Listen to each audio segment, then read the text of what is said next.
Қазақстан ешқайсымыз аспаннан түскен жоқпыз. Сонда қай жерде болған екен, қай жерден ұшқан екен деген сөз бар ғой.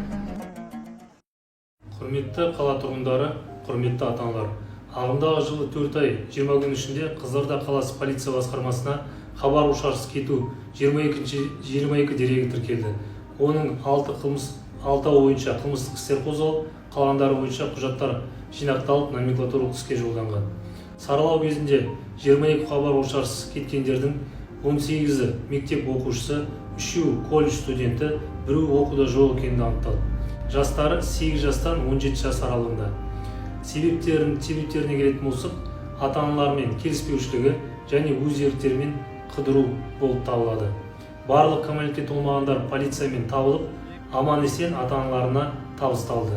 Сонымен қатар, аталған деректер бойынша ата-аналарға қатысты Қазақстан Республикасының әкімшілік құқық бұзушылық кодексінің 442 және 127 баптарымен шаралар алынып, 7 мен 15 айлық аралығында есептік көрсеткіш көлемінде айыппұлдар салынды.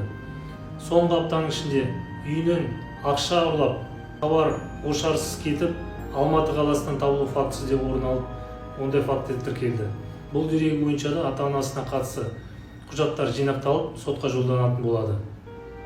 Құрметті ата-аналар, осындай жағдайларға жол бермеуді, балаларыңызды үнемі жүріс-тұрысын бақылауда ұстауды, балаларыңызды қатаң бақылауға алуды сұраймыз.